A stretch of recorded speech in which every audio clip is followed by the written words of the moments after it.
আজকে তোমাদেরকে দেখাবো স্যামসাং মোবাইলে হার্ড রিসেট কী করে করবে।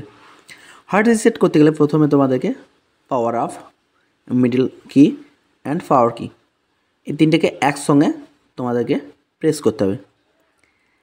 একসঙ্গে প্রেস করার পর অপশান আসবে হার্ড রিসেট, তোমাদেরকে ওটা ক্লিক করার পর ঠিক তারপরেই রিস্টার্ট করতে হবে।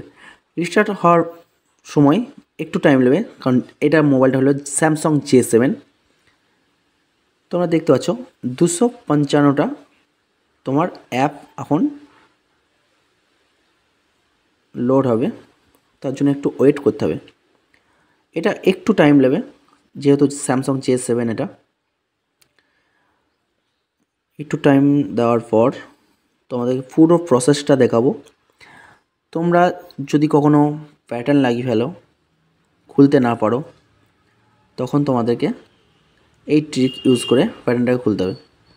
ইনস্টল হচ্ছে অ্যাপ্লিকেশনগুলো, একটু ওয়েট করে যেতে হবে। দেখো তারপরে কিন্তু এরকম আসবে, ওকে করে নেবে, তারপর ডান। আমি কিন্তু সিম বের করিনি। তারপর এখান থেকে তোমাকে গুগল অ্যাকাউন্ট যেটা ছিল ওটাকে বাইপাস করতে হবে।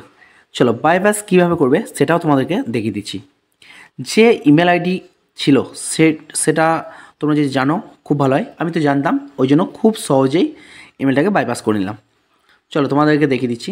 প্রথমে স্টার্ট এখানে ক্লিক করবে, স্যামসাং J7 ভালো করে দেখো, এখানে স্টার্ট লেখা আছে, এখানে ক্লিক করবে। ক্লিক করার পর নেক্সট করার পর দেখো আবার নেক্সট, তারপর এটাকে এগ্রি করে নিতে হবে। তারপর এখানেও একটু প্রসেসিং হওয়ার পর নেক্সট অপশান আসবে। নেটের যেমন স্পিড থাকবে ততটাই কিন্তু ফাস্ট চলবে। ইমেলটাকে কিন্তু আমরা বাইপাস করে নেবো। আমি ইমেল আইডি পাসওয়ার্ড সবটাই জানি, তোমরা যদি না জানো নতুন অ্যাকাউন্ট খুলে নিতে পারবো। চলো কীভাবে নতুন অ্যাকাউন্ট খুলে সেটাও তোমাদেরকে দেখাবো। প্রথম আমি ইমেলটাকে খুলে নিই। ইমেল আইডি দেখো, আমি ইমেল আইডিকে দিয়ে দিলাম, তারপর এখানে এস করলাম। এস করার পর আমি কিন্তু ওই ইমেল আইডিটা ইউজ করবো না, আমি কিন্তু নতুন ইউজ করবো। ওই জন্য স্কিপ অপশান আসবে, ওখানে স্কিপ করে দাও। স্কিপ করার পর এখানে তোমাদের first name, second name, middle name আসবে। যাই হোক, একটা তোমাদেরকে পাসওয়ার্ড দিয়ে দিতে হবে এখানে। দেখো যেভাবে আমি কিন্তু যে জায়গায় ক্লিক করছি তোমাদেরকেও করতে হবে। ফার্স্ট নেম, সেকেন্ড নেম দেওয়ার পর আবার নেক্সট, আমি তো দিইনি, তোমরা চাইলে দিতে পারো। তারপর নেক্সট, এটা কিন্তু নতুন অ্যাকাউন্ট খুলছি, আগে যে ইমেল ছিল সব বাদ, ওখানে আমি নিলামই না ওই ইমেল আইডি পাসওয়ার্ড। তারপর দেখো ফিনিশ। খুব সহজেই কিন্তু আমি গুগলটাকে বাইপাস করে নিলাম, গুগল অ্যাকাউন্টটাকে। দেখো ফোন কিন্তু চালু হয়ে গেল। কখনো যদি ফোনের প্যাটার্ন ভুলে যাও, যে কোনো লক ভুলে যাও, এই ট্রিকটা ইউজ করো, খুব সহজেই তোমরা ফোনের লক খুলতে পারবে।